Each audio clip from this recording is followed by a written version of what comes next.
Hello, everyone, and welcome to Slash Film Daily for September 27th, 2018. On today's episode, we're going to talk about the latest film and TV news and read a couple letters in the mailbag.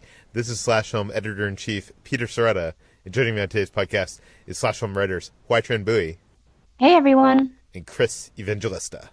Hello. Okay, guys, everybody's watching this the Senate hearing. Are you guys watching that today in the background? No, I can't take it. I'm seeing live tweets of it, and that's bad enough. Everything is bad right now, and I'd like it to stop being bad. Yeah, I'm already seeing it through Twitter. I'm kind of avoiding watching it on TV myself because it just makes me depressed and reminds me of my days working at a political magazine, so that was not fun. Yeah, and you worked at a right-leaning political magazine. I I did. can't even imagine. I'm also just seeing it through Twitter, and even that is more than enough. So you know what? Let's get into some happy film news instead. Let's concentrate. Oh, by the way, I'm not sure if you guys saw this, but Tom Hanks. They released a photo of Tom Hanks as Mr. Rogers for the upcoming movie. We have that up on the site, but that can bring some joy to your day. But let's jump into the film news. Let's start off with who is replacing Burt Reynolds in Quentin Tarantino's Once Upon a Time in Hollywood. Chris, tell us about it. Bruce Dern is taking over for Burt Reynolds. Bruce Dern is, of course, a very well-known actor. He's been acting for many, many years, and he worked with Quentin Tarantino before in The Hateful Eight, and now he's taking over the role of George Spahn, who was a rancher who lent his ranch to Charles Manson and his family in the 60s. And, of course, Burt Reynolds was originally cast in this part, but he died before he could shoot any scenes. I mean, not that we want to see Burt Reynolds replaced by anybody. I mean, not that we had the choice, but I feel like if they were going to replace him with anybody, Bruce Dern is one of the best choices. Chris, do you have any thoughts on? No, Bruce Dern. I mean, this is going to be a character who's, an old sort of crazy man, and Bruce Dern excels at playing those parts now in this part of his career. So I have no doubt he's going to do a great job. Yeah, and if you haven't been following the casting for this film, Chris has a great write-up on the site where he goes through like almost the entire cast and explains who they're playing, what kind of roles they play.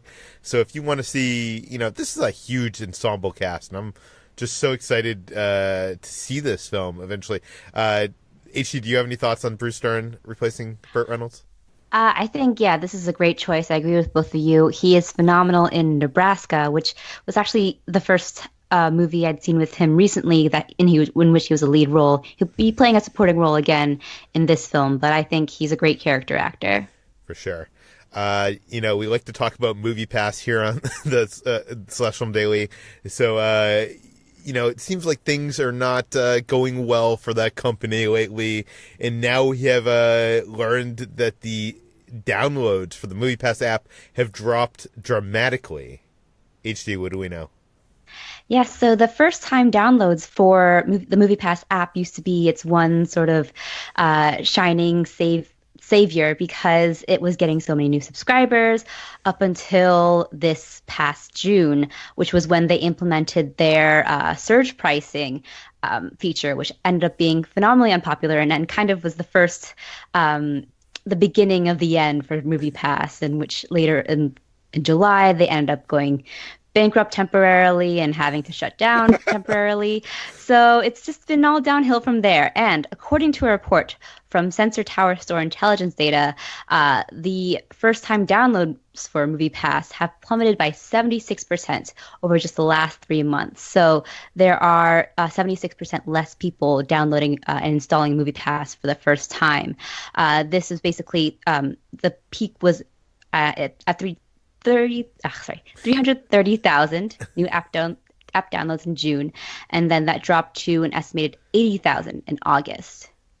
That is a huge drop, and I know MoviePass isn't saying what their subscriber numbers are now because you usually only release those press releases when you're doing well. Like, AMC A-List just released a press release of how many subscribers they have, but judging by these app downloads, that can't be good. If they are even, seeing a a drop in significance of this, like a 75% drop in subscribers. That's huge. We were talking about the Halloween movie, which is hitting theaters later this month, and it turns out that we could be getting a Halloween TV series as well.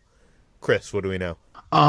So about 2 years ago, Malek Akkad, who is one of the producers of the Halloween franchise, hinted that there was a good chance a Halloween TV show could happen. And at the time, he said it was going to be something like a limited TV series. And obviously that never happened. And since then, the new Halloween movie has been made, and that's coming out. But now that that's almost out, he's once again saying there's still a chance the TV show could happen. He doesn't really say this time what the show would be, but he does say they're seriously considering it, and it would feature Michael Myers in some capacity. So, this is all very vague, of course, but he does say this is something they're seriously considering. Now, you're a big fan of this franchise. I'm kind of curious what you think a Halloween TV series could even be, because, I know there's not a lot of horror TV series out there. I know Freddy had one that was kind of laughable back in the day. Did they have a Jason one? There was a show called Friday the 13th, but it had nothing to do with Jason. Yeah. And, obviously there's a Scream TV series on MTV, which I couldn't get into, but a lot of people I know love. What do you think they can do with a Halloween series on TV? I really don't know. I wasn't a fan of the Scream series, but a Scream series sort of makes sense because, at its heart, Scream is a mystery. You don't know who the killer is, and you could spend a whole season waiting to find out who the killer is. But, Halloween, who Michael Myers is. So I don't really know how you sustain that over a TV series. So I'm skeptical, but I also said this in the write-up. I was really skeptical when they first announced Hannibal. I was like, ugh, we don't need that. But then that ended up being like one of my favorite shows of all time. So I don't want to prejudge it, but I don't really know how they're going to make this a show.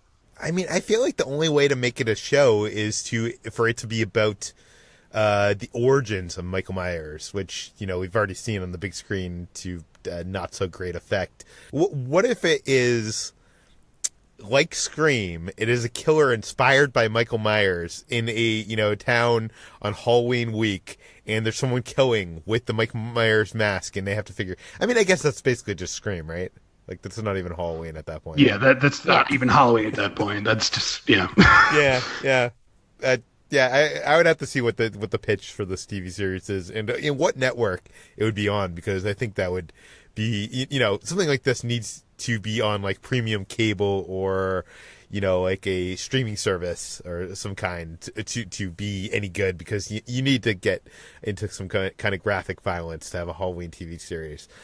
And for our next story, we have the case of a cable or streaming TV series that might have a 20-year time jump for the next season. We don't know which one it is, but we do know that they are considering it. HC, what do we know?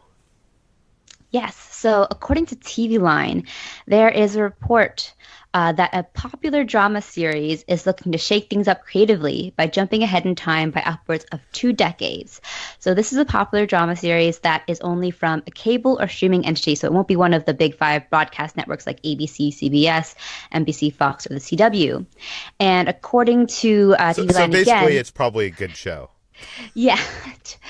I mean, these networks have good shows too, but it's a show that would probably be able to afford the budget that would be required of a 20-year time jump, because TV Line also reports that this will require some facial prosthetics for the characters, and having the cast members quadruple their time in the makeup chair, as they say. So they didn't mention what TV series this was. We have our own theories. I'll list off some of the ones that we talked about. We talked about The Crown, which already has sort of a built-in decades-long jump into the narrative. Every season takes place over 10 years, and already coming up in the 3rd season, it's going to be 20 years into the reign of Queen Elizabeth. But that doesn't seem likely because we already know that this time jump is happening, and it wouldn't require facial prosthetics because they have already cast older actors in these roles, so that might cross it out. Another one, this is kind of a joke one that Chris suggested, Stranger Things, which is, the cast ain't getting any younger. But TV Line also suggested that this could be a time jump that takes place in either like flash forwards, in which the narrative jumps back and forth between the present and the future, or the past and the present, whatever. And maybe with Stranger Things, they could pull an It and have adult characters, or older versions of these characters, looking back on their wild childhood. Another one. That's something I've actually suggested on the show in the past. And I would love to see like a late '90s version of these characters. 15 years older. So I guess they would be. What is that, in their mid-20s? Yeah, mid-20s? I guess so, yeah. Yeah. Another one that you suggested, Peter, was The Walking Dead, which had a time jump recently in the comics, but it wasn't as far as 20. But with Andrew Lincoln's Rick Grimes on his way out, it's possible that Walking Dead could keep lumbering on with a new generation of zombie killers, possibly. And this is one that I thought of, which is Game of Thrones for its 8th or 7th part 2 final season, because in A Song of Ice and Fire, the series by George R.R. Martin, he originally intended to have a jump forward after the events of A Storm of Swords, which is the 3rd book, but instead ended up writing out the events that would take place in flashback in A Feast for Crows and A Dance with Dragons, the next 2 books. So that flashback didn't happen, but it's possible the series could execute his original plan and do a 20-year time jump. Yeah, a lot of these are good ideas. One of the first ones that came to my mind was Westworld, because that show is just kind of crazy like that they could do a 20-year time jump. But the problem with that is like all the a lot of the characters in Westworld are robots, so they don't really need to age in any way. So I'm not sure if they could even do that in Westworld. Chris, do you have any thoughts on this? I should also mention that Mike Osiello, used to work for Entertainment Weekly, and he's a good source in the TV news realm. So I do think that this is happening. Chris, any theories? No, I mean, pretty much everything that was just said would be on my list of theories. So it's hard to say. I feel like we'll know sooner or later, since 2019 is approaching. So sooner or later we're going to have to find out. Yeah. It'll be interesting to see. It's probably going to be some show that none of us even watch, like one of the many like Netflix or Hulu shows out there that like just is on and is consumed by someone, but just not us. But let's moving on. Let's talk about the evolution of TV and how everything is. They're having streaming services for everything. Disney is launching a streaming service. There's a DC streaming service, and now Jeffrey Katzenberg is launching a streaming service called New TV, which sounds very interesting to me. Chris, tell us about it. Yeah, so New TV is going to offer short-form programming. It'll either be 10 minutes or less, and you can either pay $5 a month or $8 a month for it, depending on if you want ads or not. And wait. As of now, so if I paid $5 a month and I got ads, yes, where would the ads be? Would they be at like the 5-minute mark of a 10-minute episode?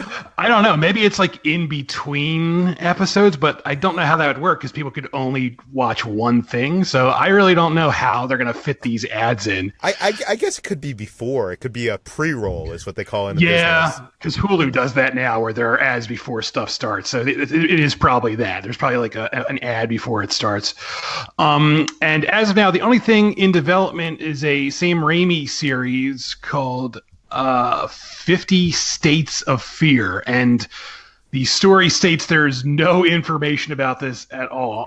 There is a book by E.G. Foley called 50 States of Fear, so it could be an adaptation of that. It's for young readers, and it's about paranormal stories that take place in all 50 states. So it's very possible that's what that is, but we don't really know for sure.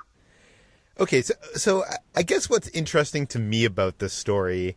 And by the way, before I start saying what's interesting to me, I don't think this is going to take off in any way, because I don't think anybody in their right mind is going to pay, $5 or $8 a month for 10-minute episodes. But But I do think that, like, Chris, we were talking the other day about how TV shows doing, episodes of varying lengths, and that stories could be, don't always have to be confined to, a 60-minute time slot, that, you could do varying lengths. I think it would be interesting to see, filmmakers of good quality like Sam Raimi, and I think they're going to have to hire quite a few people like this and also get some IP to, like from Disney or something like that to get people interested. But I think it would be interesting to see what they can do in like a shorter time slot. Like I remember as a kid, I used to like watching, serials, like the old serials, like DVDs of the old serial kind of stuff, like where they would show it before a movie, and it would always be like, with the cliffhanger at the end, and then the next episode would be how the person got out of the cliffhanger, and they were relatively short. I could see like if a good filmmaker doing something like that, and like, you could produce 5 episodes, and have those episodes air every day. So there's more, I guess, retention of a user rather than putting, everything online at once. So they, like, you keep on coming back every day to see, how the story progresses. And that would be the equivalent of having 1 episode a week, right? Of a normal TV show. So, Chris, tell me how I'm wrong.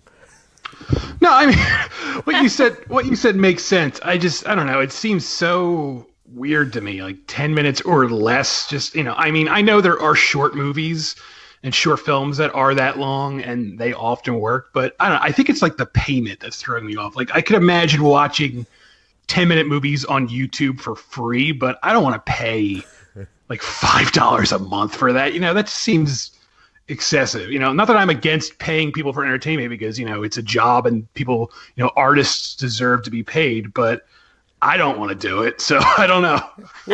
Well, there's also like it is also maybe as we have millennials supposedly have shorter attention spans, and there's honestly networks that already do this. Like, Comedy Central does like some 15-minute things. Like, isn't Children's Hospital like a shorter, episode length? I don't know.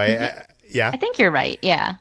So I guess I was trying to tee this up in a intentionally insulting way to a resident millennial. I was about to say, as a resident millennial, I'm not opposed to this format, but I'm on the same boat as Chris, as paying $5 a month for this seems excessive. But I will say that I have, I've watched several shows, in quotes, on YouTube, like BuzzFeed Unsolved, for example, that sometimes go between 10 to 20 minutes. And I really enjoy them, and I'm a very ardent follower of those kind of series. So if they have something that really appeals to me, maybe $5 is a lot. It's more, well, no, it's one of the cheaper, I guess, on the spectrum of subscription services, but it just doesn't seem like you're getting your bang for your buck. They would have to have a lot of content, but I could totally see if they had like, if David Fincher came in and was going to do, 10-minute long episodes of something, and he's like, this project, you're going to be able to watch 10 minutes every day for 3 months, every weekday for 3 months. And that's very feasible. That's like the production schedule of like a normal show. I could see myself paying the $5, but I think you would need someone. I keep on using David Fincher as the example because I think he's like, the example for me. Like if Fincher was interested, I would be curious enough. Well, Christopher Nolan definitely would never do this service. Yeah, right. I don't know. It'll be interesting to see what comes of this and what they're going to have to get some interesting names, and I think they're also going to have to get some interesting IP. Chris, you mentioned, I think in the article, that they have a deal alongside a bunch of networks and companies. Yeah, they have a bunch of investors from backers like Disney, 20th Century Fox, regular Fox, NBC, Sony, Lionsgate. So all these people are backers of the project, so it is possible they could end up contributing content to this platform. Yeah. and we've already seen Marvel is doing like a Wolverine podcast, that they have like a serialized story podcast. Maybe there could be something like that on this network, although I don't know why Disney would want to help another network. I guess they partially own it, so I don't know. We'll have to see. We'll keep an eye on this, and if anything cool is announced, we'll tell you about it here and on the site. But let's get to our last story before the mailbag, and that is that the trailer for X-Men Dark Phoenix hit the web last night. This is the Simon Kinberg directed film. This is his feature directorial debut. And I saw this last night, guys, and, this is not a movie I was looking forward to. We've heard about the production problems, that the extensive reshoots, the last X-Men film wasn't well received, and Simon Kinberg, as much as he is a good writer and producer, I guess that may be questionable, giving him this big of a project as a feature directorial debut, had a lot of people skeptical, but seeing this trailer, I was actually kind of impressed. It seemed bigger scale and more well directed than I was expecting. I guess that's a backhanded compliment. But HC, what did you think? Yeah, I was very apathetic towards this movie. I actually had not yet seen X-Men Apocalypse, and from what I've been told, I shouldn't. And I do like Sophie Turner, actually. And so I was interested to see how she would pull off a meaty role as this, although most of the shots that we see in this trailer are just of her crying a lot. But I was impressed by the directorial vision of Simon Kinberg. Like you said, there were some shots in here that were really stunning, especially the more cosmic shots. I was really impressed by that because, especially in the scene where, this isn't a spoiler because it happens in the trailer, the mysterious cosmic force engulfs Jean Grey. It's just beautifully beautifully made in effects and everything. It's a great shot, and I hope that maybe that's a signifier for this film being at least looking good. So I probably am the same level of excitement before. I'm intrigued. I probably will go see it in theaters, but I don't know. I think it could be good. And you did a trailer breakdown for this trailer, so if you want to dig into all the nerdy details, you can read that on the site, and I'll link it in the show notes. I may or may not have solved the mystery of whose funeral it is. So if you want to find out, go click and read that. Chris, I know that you are, not a fan of the last X-Men movie, to put it lightly. Oh, well, I've solved whose funeral it is, too. It is mine, because I died of boredom. Enough with this series. This is the 12th X-Men movie, and only 2 of them are good. Just stop. This is the last gasp. Disney's eventually going to take over. I can't believe all these actors are still doing it. Jennifer Lawrence is so bored with this series. I can't believe. I mean, they must be paying her so much money, because in the last 2 movies, she seemed so bored with everything she's doing. And Michael Fassbender does his best, I guess. So does James McAvoy. But they all just seem like they're cashing a check. And this, I don't care. Enough with this series. Just enough. Okay, let me play devil's advocate here. The last couple films were directed by Bryan Singer, who notoriously didn't give a crap about anything. It was, by some accounts, not even on set for, the making of his films. This film is by someone that seems to care. The last person that we had that I think cared about the X-Men franchise that directed a movie was Matthew Vaughn, and that first X-Men First Class. Could it be you don't think with the new blood in here that maybe it could be good? I don't know, maybe, but it's the same writer as X-Men The Last Stand, which told the same exact story, which just seems like a mistake. Why would you get the same guy to write the same script again, just with younger actors? I don't know. I'm sure everyone's going to tell me I'm being too negative, and I don't care this time. This looks bad, and I don't want to see it. Okay, I think we'll take that cue to move on to the mailbag. We have a couple letters here. The first, which is from Maria H. She writes in that she's interested to know if anyone on the podcast has been watching Tom Clancy's Jack Ryan on Amazon and what their take is on it. Quote, I'll confess that I binged it last night and found it excellent. The storyline is very today and extremely compelling. Think Homeland Season 1. Sorry, the rest are trash. So I think we've mentioned it on the podcast. I watched the first episode at Comic-Con, and I had a reaction on an earlier version of this podcast, but I was actually surprised that it wasn't as bland as I think most of the marketing makes it out to be. I'm not sure, Homeland Season 1, that was very compelling, and this didn't seem to be on that level. But, Chris, you watched, I think, like the first half of the season? Yeah, I watched most of the first season for the review because I was given screeners. I think it's better written than I was expecting it to be, but the direction is really... I said this before, but it's really like point and shoot and a lot of like medium shots. There's nothing really... It looks like an NBC drama. It doesn't look like stuff from, the quote unquote peak TV era. And, Amazon dumped a lot of money into this. I was expecting more return on their investment, and it just looks kind of shoddy to me. So it looks more CBS than Netflix, is what you're saying. I don't know. Yeah, basically. What do you think of her comparison to Homeland Season 1? Did you watch the first season? No, I never actually got into Homeland. By the time, I heard everyone say Homeland Season 1 was great, and then ever since then, every season has been a disaster, so I never wanted to really get into it.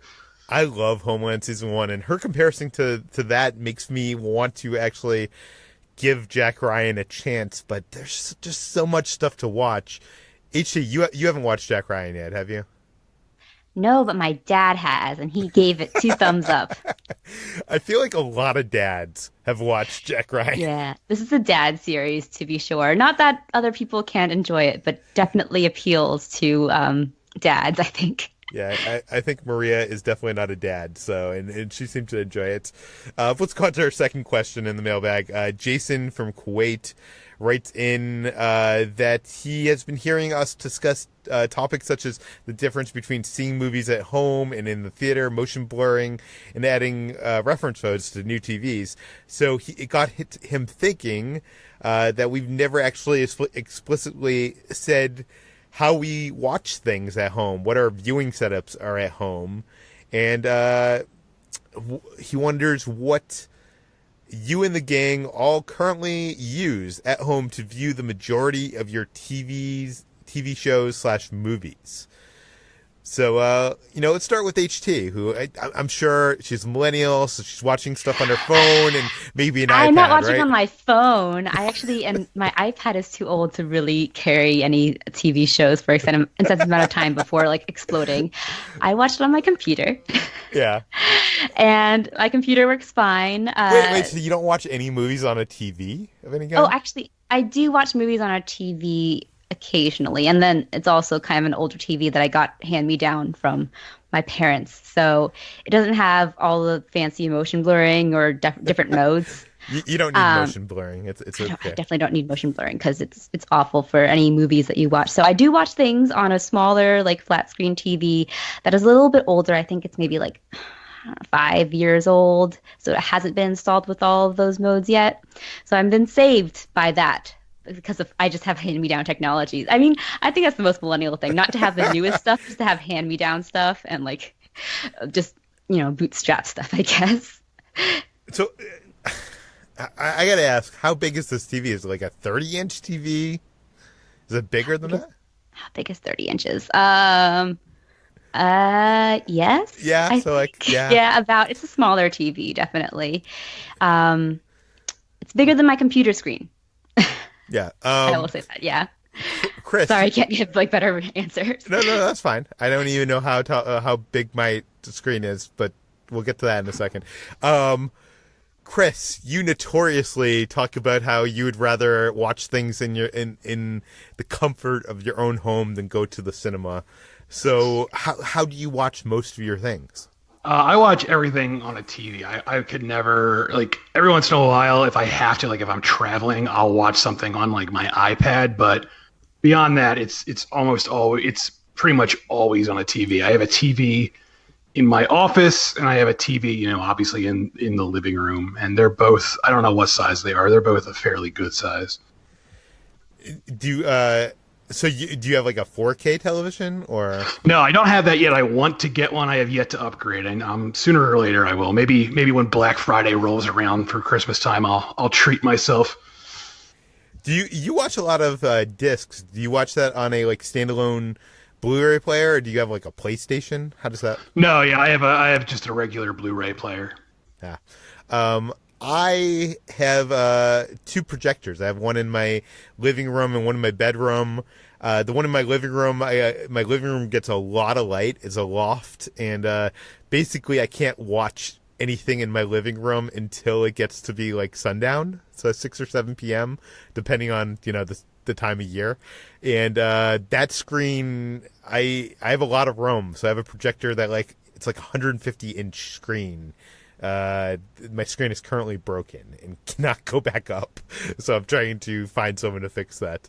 But in my bedroom, where I watch anything, if it's during the daytime, I'm in my bedroom on my bed watching it being projected from above my head. I'm nervous that one of these days, like, there's a shelf I bought from IKEA that I put my projector on in my bedroom, that one of these days, like, an earthquake's gonna happen and like the projector is just gonna come slamming down on my head and like break open my skull because it's like a heavy projector.